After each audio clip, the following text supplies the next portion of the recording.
మరో 12 రోజులు ఓపిక పట్టాల్సిందే ఫలితాలు కోసం. ఫలితాలు ఎలా ఉండబోతూ ఉన్నాయి అనే దాని మీద చాలా ఉత్కంఠ ఉంది. YSR Congress party once again Jagan అంటూ ఉంటే కూటమి ఖచ్చితంగా అధికారంలోకి వస్తుందని చెప్పి టీడీపీ కానీ, బీజేపీ కానీ, జనసేన కానీ ఆశతో ఉన్న పరిస్థితి. సో చాలా నియోజకవర్గాల్లో ఎటువంటి పరిస్థితి ఉంటుంది, ఏ ఫ్యాక్టర్స్ అక్కడ ప్రభావం చూపించబోతూ ఉన్నాయి అనే దాని మీద ఎవ్రీడే మనం అనలైజ్ చేస్తూ ఉన్నాం. ఇప్పటికే చాలామంది సెఫాలజిస్టులు ఈ నియోజకవర్గంలో వీళ్ళు గెలిచే అవకాశం ఉంది, ఈ అంశాల ప్రభావం చూపించే అవకాశం ఉంది అని చెప్పి అంచనాలు వేస్తున్న పరిస్థితుల్లో ఆత్మసాక్షి కావచ్చు, రైజ్ అవ్వచ్చు, అలాగే పోల్ పల్స్ ఇలా చాలా సర్వేలు వస్తూ ఉన్నాయి. ఆ సర్వేలన్నింటినీ బేస్ చేసుకుని అనలైజ్ చేద్దాం. చందు శ్రీనివాస్ గారు మనతో జాయిన్ అయ్యారు.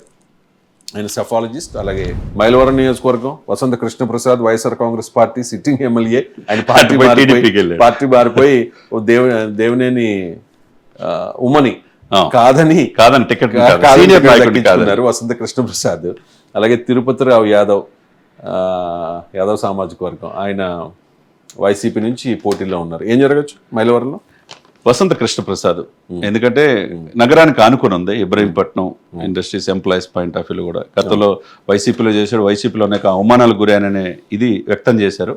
ఇక్కడ కూటమి పొత్తులో భాగంగా ఈయన కలిసి వచ్చిందనమాట. జనసేన కూడా కేడర్ కలిసి రావటం వల్ల ఈయన ఇప్పుడున్న ప్రజెంట్ ఎమ్మెల్యే కదా మారి ఇక్కడ వచ్చాడు. కానీ ప్రజలకి ఎప్పుడు అందుబాటులో ఉంటాడని వసంతకి మంచి పేరు ఉన్నది. వాళ్ళ ఫాదర్ కూడా మంచి పేరు ఉన్నది. అందులో మైలవరం చూసుకుంటే సామాజిక వర్గ సమీకరణలో భాగంగా మాదిగ, మాల, కాపులు ఈక్వల్గా ఉన్నారు. కమ్మవారు కూడా ఆ 4 కలిసి వచ్చి ఆ విధంగా ఏ విధంగా చూసుకున్నా మంచి పేరు ఉన్నది, పనులు చేసి పెడతారు. రైట్. మైలవరంలో మైలవరంలో ఎవరు గెలుస్తారనే దాని మీద అందరికీ ఒకే అంచనా ఉంది, అది టీడీపీ అని చెప్పి. వసంత కృష్ణప్రసాద్ గెలవబోతూ ఉన్నారనేది ఒక అంచనా. ఇది ఓవరాల్గా కృష్ణా జిల్లాకు సంబంధించిన అనాలిసిస్.